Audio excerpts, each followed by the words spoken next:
So, good morning, viewers. Today I have with me historian and author of Liminal Tides, a book written at the backdrop of partition of India, Soumitra Banerji. A very welcome to you, sir.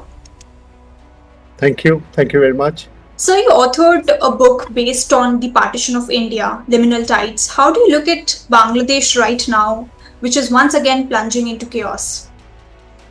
Uh, I think I'll rather attribute it to cyclic geopolitics. See what happened in 1947. There was a partition. Now, that partition, I would like to call it an aberration because of Radcliffe's doodles. You know, so Cyril Radcliffe came in and he took the map and he drew lines. He really did not know very much of the history, the geography of the land. So he just drew it on religious lines.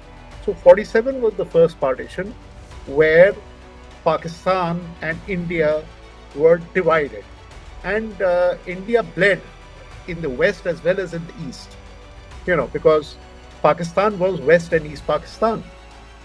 Now, that is when the whole catastrophe started, and when the Britishers thought that it's the end of it, and we've done whatever we could do. Mountbatten went back, and Cyril Radcliffe went back, and believe me, he became such a kind of a depressed person that he never used to see anyone after what he did. But then trouble continued between West and East Pakistan. And because East Pakistan, which is today Bangladesh, they always thought, because they were actually economically far more advanced than their Western cousins. And they felt that they were producing, and West Pakistan was having a good time with the economics which they were creating. And then they were linguistically a different monolith. They were Bengali-speaking people. West Pakistan was more of Punjabi and Pushtun-speaking people. So this boiled up, and then we would say that 71 was an assisted partition of Pakistan. And when I say assisted partition, I don't think I need to name any country. It was India assisted partition. And because India had their own problems of refugees coming into the country. So that was the second partition. So then the international players, the international society, they thought that, well, now the aberration has ended, and hereafter there will be two peaceful nations, Pakistan and Bangladesh. India will be left at peace with themselves, so that their country is not buffeted by Pakistan and Bangladesh. I think Pakistan had they never forgot it. It was a very gory wound. They never forgot it. So I would say that 2024 is a kind of a semi-revenge of stakeholders, and Bangladesh is back into turmoil. So it's a kind of a lesson. Certain stakeholders in the world or in the neighborhood have assisted in trying to teach Bangladesh a lesson. Listen, this partition of 71 should not have happened. If it happened, now you bear the consequences. So that is how I feel. That's why I said that this is cyclic geopolitics. So, when you talk about communal violence in your book, preceding partition or during partition, we are seeing gory visuals coming out on social media from Bangladesh. There are reports of arson, buildings set on fire, people killed, people hanged. Do you draw any parallels between the two?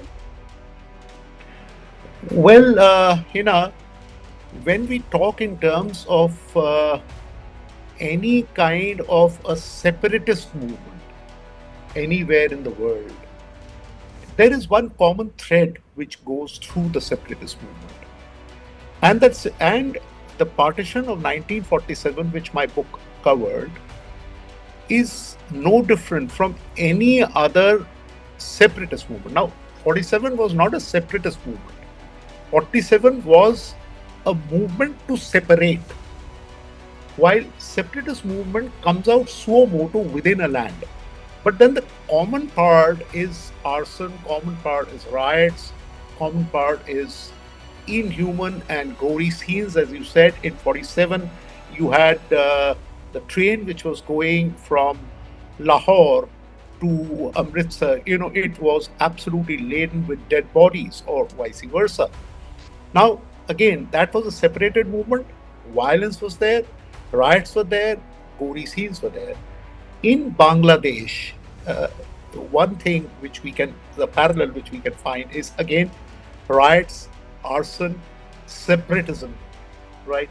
And the goriness of the whole thing. People are getting killed, buildings are being burned, and you can find that even in Iraq when people went into Saddam Hussein's Statue. palace. So you can find parallelisms between that and Bangladesh also. You can find parallelisms in 1947 and Bangladesh as well. So, if that answers your question, or do you want me to No, sort of explain that is more? fine, sir. Definitely, I believe if you know there is arson, the buildings are set on fire, people are killed. So definitely, we are seeing visuals which we saw at the time of partition also. So, sir, my next question to you is, because we do know that during partition we saw an exodus of Bengali Hindus from East Bengal, because we know that the situation, the protests which are going on in Bangladesh, they have a huge potential of spilling over to the Seven Sisters of India. How do you look at it? Do you think that there will be again one more exodus? Uh, Hina, see, right from 1947, you take that period between 47 and 71, and then for the sake of sanity, and then you take this period between 71 and 2024. Now, in both these halves, we have seen a continuous sort of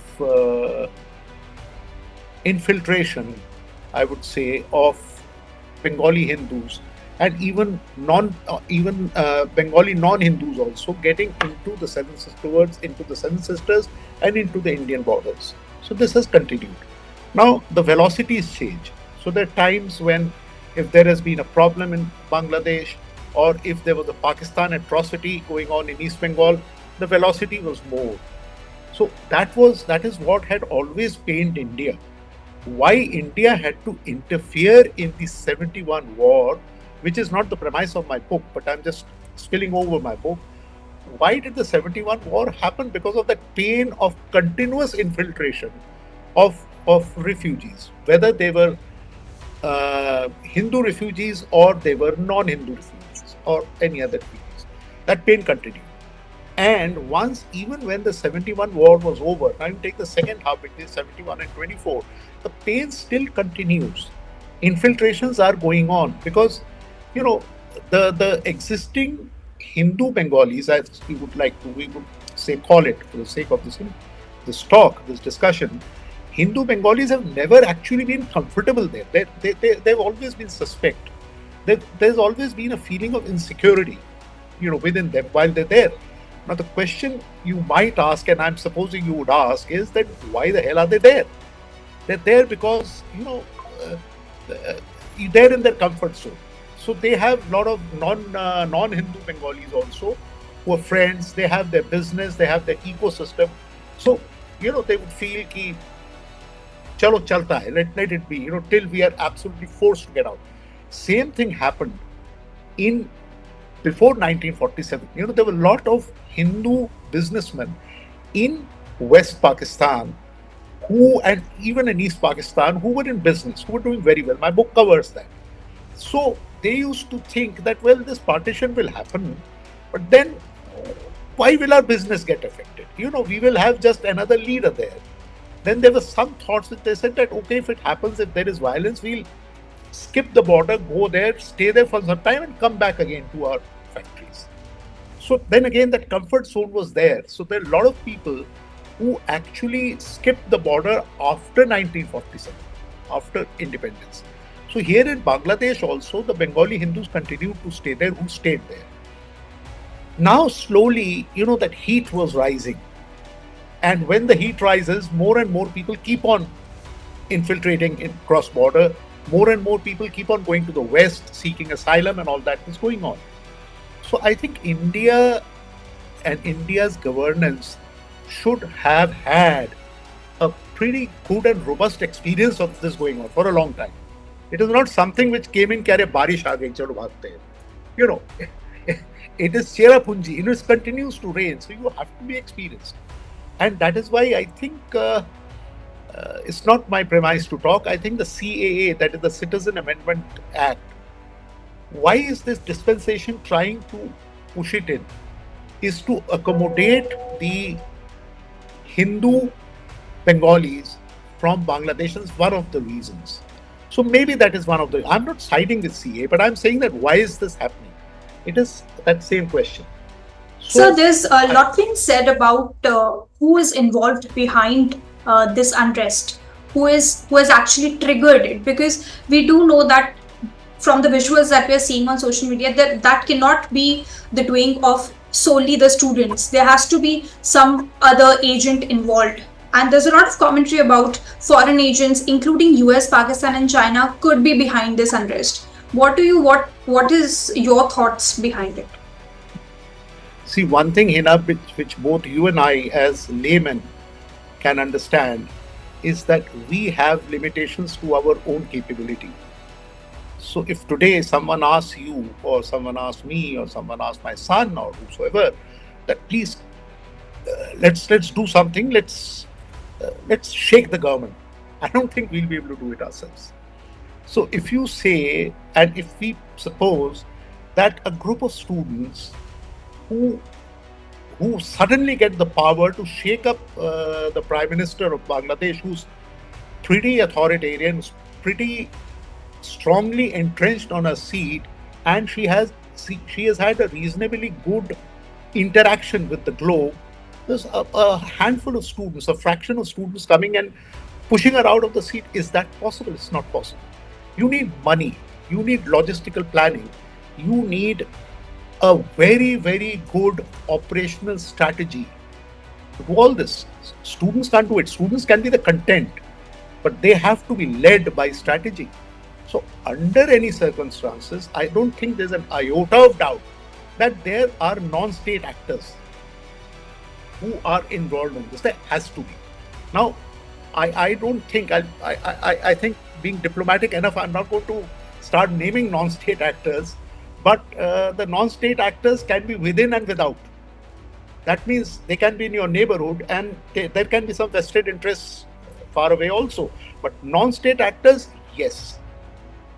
That's it. So my last question to you is, what would be your advice or suggestion to the Indian government to tackle this trickling down of Rohingya refugees and other people from Bangladesh? What is one thing that India can do? Because there's a lot of discussion about what is next for India. Will India be engulfed in this kind of crisis? So do you think that India should be worried? And if yes, what can India do to protect itself? See, Hina, again, I'll come up with, everyone know our ecosystems the best. And there are certain set of I would say, misfortunes, or certain set of fortunes which we are all gifted or cursed with. Hardliners coming across the border, creating problems in India, whether it be west, whether it be east, whether it be around the Sin Sisters, or whatever it is, what you call it. It is something which we are living with. Every government will have to live with it. So whether you have the infiltrators nowadays coming in from Jammu, or you have China suddenly wanting to come for a walk into Indian territory, or you have Myanmar, or you have infiltrators from Bangladesh. Actually, infiltrators from Bangladesh were the most friendly infiltrators, very frankly speaking. We till now were not very, very worried about it. But today, as you rightly said, we need to be worried about that also, because it is we can see it with our own eyes that non-state actors are taking hold of Bangladesh.